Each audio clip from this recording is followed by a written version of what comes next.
ఎన్నికలపై సీఎం జగన్ కీలక వ్యాఖ్యలు చేశారు. ఈసారి ఎన్నికల నోటిఫికేషన్ ముందే వస్తుందన్నారు. 20 రోజుల ముందు ఎన్నికలు వచ్చే అవకాశం ఉందన్నారు. మంత్రులంతా మరింత కష్టపడి పనిచేయాలన్నారు జగన్. ఏపీ కేబినెట్ కీలక నిర్ణయం తీసుకుంది. జగనన్న ఆరోగ్య సురక్ష రెండో విడతకు కేబినెట్ ఆమోదం తెలిపింది. జనవరిలో వైఎస్ఆర్ ఆసరా చేయూత పథకాలు అమలు చేయాలని నిర్ణయించారు. ఆరోగ్యశ్రీ చికిత్స పరిధి 25 లక్షల పెంపుతో పాటు Visakha light metro project DPR కు కేబినెట్ ఆమోదం తెలిపింది.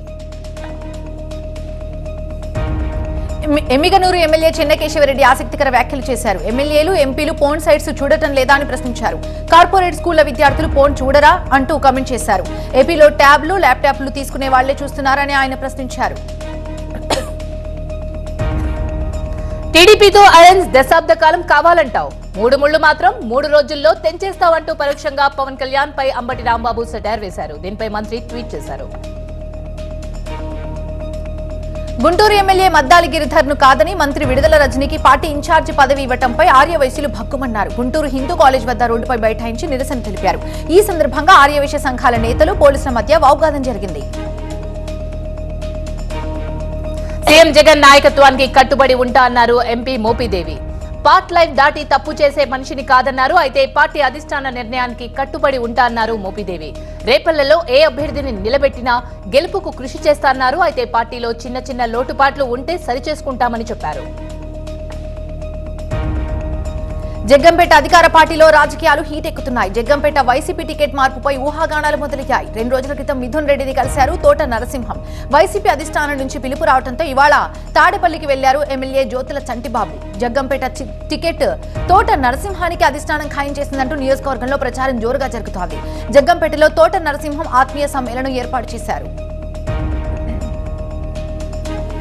ఏపీలో అంగన్వాడీల సమ్మె 4వ రోజు కొనసాగుతుంది. విజయవాడ ధర్నా చౌక్ లో అంగన్వాడీలు నిరసన తెలిపారు. తమ న్యాయమైన సమస్యలు పరిష్కరించాలని డిమాండ్ చేశారు ఆందోళనకారులు. అంగన్వాడీల ఆందోళనపై ఏపీ ప్రభుత్వం దృష్టి సారించింది. డిమాండ్ల పరిష్కారానికి సాధ్యాసాధ్యాలపై మంత్రులు భేటీ అయ్యారు. సజ్జలతో పాటు మంత్రులు బుగ్గన, బొత్స, ఉషశ్రీ సమావేశమయ్యారు. నంద్యాల జిల్లా మందలూరు గ్రామంలో వైసీపీ నాయకుడు దౌర్జన్యంగా ప్రవర్తించారు. గ్రామంలోకి వచ్చిన 104 వాహనానికి ట్రాక్టర్ అడ్డుపెట్టి సిబ్బందితో వాగ్వాదానికి దిగారు వైసీపీ నేత శ్రీనివాస్ రెడ్డి. తన భార్య గ్రామ సర్పంచ్ కి చెప్పకుండా గ్రామంలోకి ఎలా వస్తారని సిబ్బందిపై ఆగ్రహం వ్యక్తం చేశారు. పౌర సరఫరాల శాఖ అధికారులతో మంత్రి ఉత్తమ్ సమీక్ష చేశారు. ధాన్యం సేకరణ, నాణ్యమైన రేషన్ బియ్యం సరఫరా, 500 రూపాయలకే వంట గ్యాస్ సిలిండర్ ఇచ్చే అంశాలపై అధికారులతో చర్చించారు ఉత్తమ్. అసెంబ్లీ లాబీలో బీజేఎల్పీకి రూమ్ కేటాయించాలని ఆ పార్టీ ఎమ్మెల్యేలు కోరుతున్నారు. అసెంబ్లీ బయట కూడా ఛాంబర్ ఇవ్వాలని స్పీకర్ ను కోరారు బీజేపీ ఎమ్మెల్యే. దీనిపై స్పీకర్ కు వినతి పత్రం ఇచ్చారు. ఉభయ సభలను ఉద్దేశించి చేసిన ప్రసంగంలో హాట్ కామెంట్స్ చేశారు గవర్నర్ తమిళిసై. ప్రస్తుత ప్రభుత్వం చేపట్టినటువంటి కార్యక్రమాలను వివరిస్తూనే గత ప్రభుత్వ విధానాలను తప్పుబట్టారామె. అణచివేత, అప్రజాస్వామిక పోకడలకు వ్యతిరేకంగా తెలంగాణ ప్రజలు స్పష్టమైన తీర్పిచ్చారని చెప్పారు తమిళిసై. కొత్త ప్రభుత్వం ప్రజాప్రభుత్వం అన్నారామె. కాంగ్రెస్ మేనిఫెస్టో మాదిరిగా గవర్నర్ ప్రసంగం ఉందన్నారు కడియం శ్రీహరి. గత ప్రభుత్వాన్ని విమర్శించినట్టు ఉందన్నారు. హామీలు ఏ విధంగా అమలు చేస్తారనే అంశం చెప్పలేదని, ప్రభుత్వ పాలసీల గురించి గవర్నర్ క్లారిటీ ఇవ్వలేదన్నారు. గవర్నర్ తో ప్రభుత్వం అసత్యాలు చెప్పించిందన్నారు కడియం శ్రీహరి. ధాన్యం కొనుగోలుపై గవర్నర్ ప్రసంగంలో స్పష్టత లేదని చెప్పారు. విప్లని ప్రకటించింది తెలంగాణ ప్రభుత్వం. 4 ఎమ్మెల్యేలకు విప్లకు అవకాశం ఇచ్చింది. విప్లుగా అడ్లూరి లక్ష్మణ్, ఆది శ్రీనివాస్, బీర్ల ఐలయ్య, రామచంద్ర నాయకులకి అవకాశం కల్పించారు.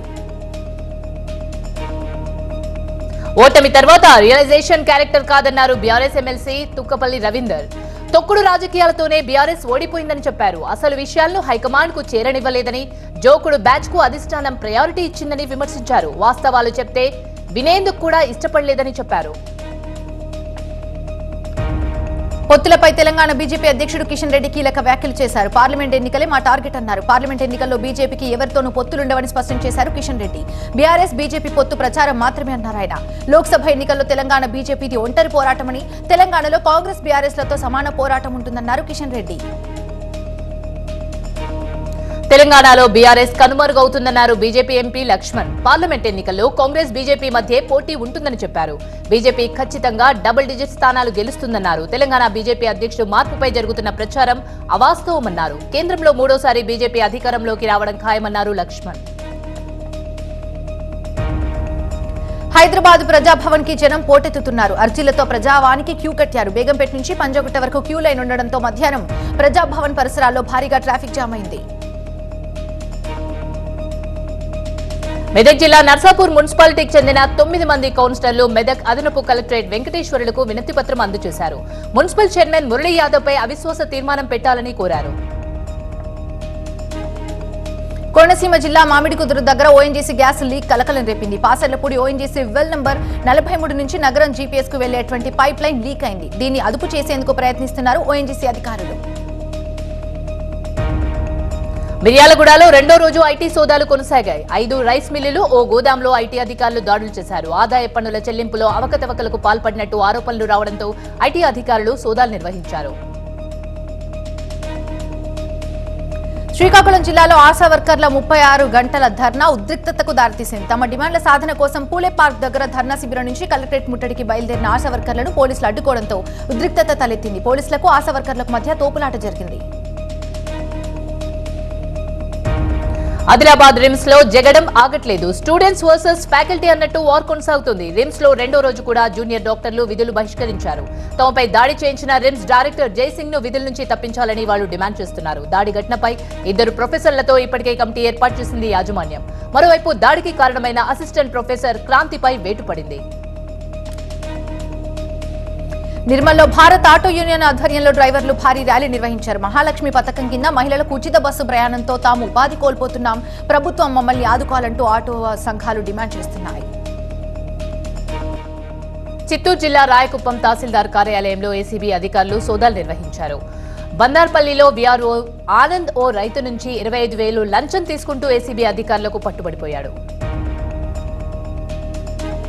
మొయినాబాద్ పోలీస్ స్టేషన్ పరిధిలో స్థానిక పోలీసులు నార్కోటిక్ సిబ్బంది సుమారు 100 కిలోల గంజాయిని స్వాధీనం చేసుకున్నారు. సూరంగల్ గ్రామ రెవెన్యూలోని ఏఎంఆర్ వెంచర్లో ఒక షెడ్ లో గంజాయిని స్వాధీనం చేసుకున్నారు.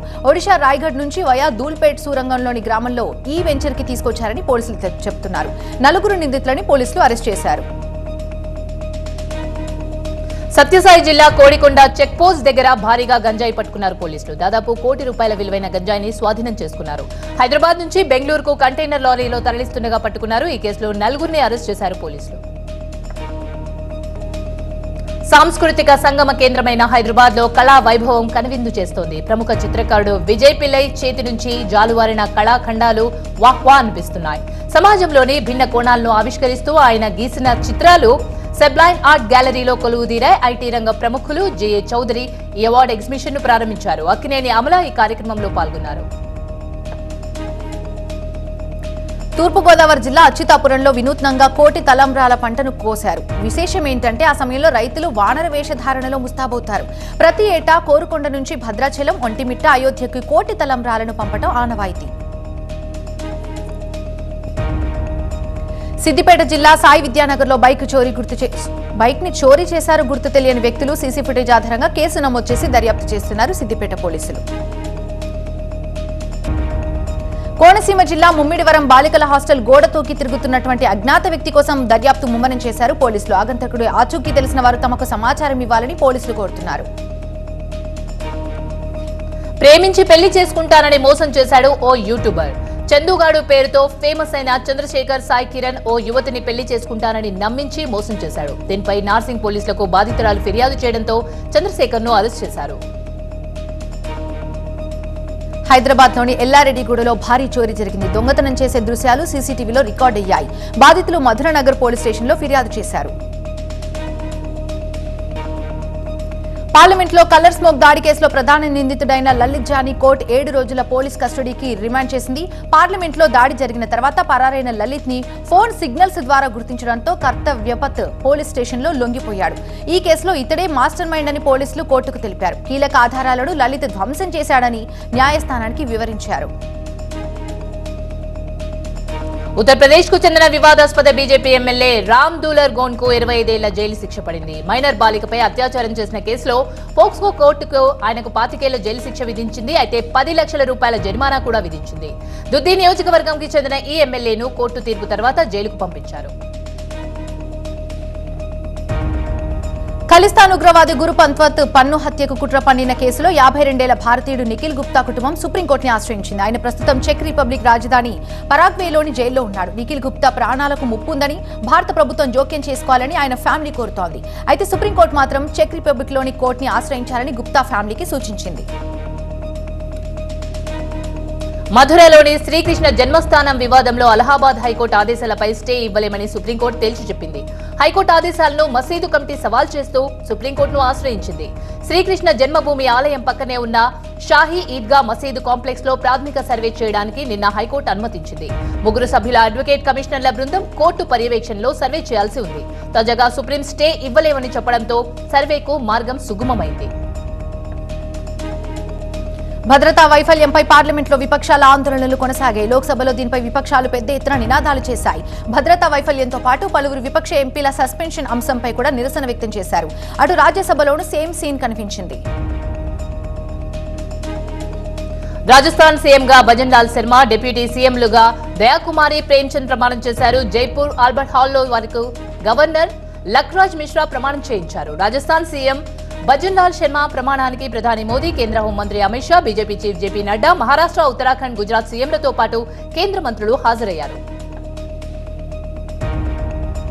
ఛత్తీస్గఢ్ లో కొత్తగా ఏర్పాటైన బీజేపీ సర్కార్ తొలి కేబినెట్ భేటీలో కీలక నిర్ణయం తీసుకుంది. ప్రధానమంత్రి ఆవాస్ యోజన పథకం ద్వారా 18 లక్షల మంది లబ్ధిదారులకు ఇళ్లు కట్టించివ్వాలని నిర్ణయించారు సీఎం విష్ణు సాయ్. తనను ఓ వ్యక్తి లైంగికంగా వేధిస్తున్నాడంటూ ఉత్తరప్రదేశ్లోని ఓ మహిళా న్యాయమూర్తి సుప్రీం చీఫ్ జస్టిస్ కు లేఖ రాసింది. తన ఆత్మహత్యకు అనుమతి ఇవ్వాలని లేఖలో కోరడం చర్చనీయాంశమైంది. మహిళా న్యాయమూర్తి లేఖపై దిగ్భ్రాంతి వ్యక్తం చేసిన సీజేఐ డివై చంద్రచూడ్ సమగ్ర నివేదిక అందజేయాలని అలహాబాద్ హైకోర్టు రిజిస్ట్రార్ను ఆదేశించారు. దేశవ్యాప్తంగా విద్యార్థులకు పరీక్షా సమయం దగ్గర పడుతుండటంతో పరీక్షా పే చర్చలో భాగంగా విద్యార్థులతో మమేకమవుతున్నారు ప్రధాని మోదీ. వారిలో ధైర్యం నింపుతూ ఒత్తిడిని దూరం చేస్తున్నారు ప్రధాని. కాంగ్రెస్ ఎంపీ ధీరజ్ సాహు కుటుంబంపై జరిగిన ఐటీ సోదాలు ముగిశాయి. 5 రోజుల పాటు సాగిన తనిఖీల్లో 355 కోట్ల నగదును సీజ్ చేశారు అధికారులు. భూమి కింద కిలోల కొద్దీ బంగారం దాచారన్న సమాచారంతో అత్యాధునిక సాంకేతిక పరిజ్ఞానాన్ని వినియోగిస్తూ నిధిని వెలికితీసే పనిలో పడ్డారు అధికారులు. తమిళనాడు విరుద్నగర్ జిల్లా సాత్తూరులో బాణసంచ తయారీ కేంద్రంలో జరిగిన పేలులతో 2 చనిపోగా పలువురు గాయపడ్డారు. మృతుల సంఖ్య మరింత పెరిగే అవకాశం ఉండగా సహాయక చర్యలు కొనసాగుతున్నాయి. మహారాష్ట్రలోని మహదేవ్ ఆన్లైన్ బెట్టింగ్ యాప్ కేసులో సిట్ నటుడు సాహిద్ ఖాన్ తో పాటు మరో 3 హీరోయిన్లకు నోటీసులు ఇచ్చింది. మనీ లాండరింగ్ లో ప్రమేయంపై వివరణ కోరింది.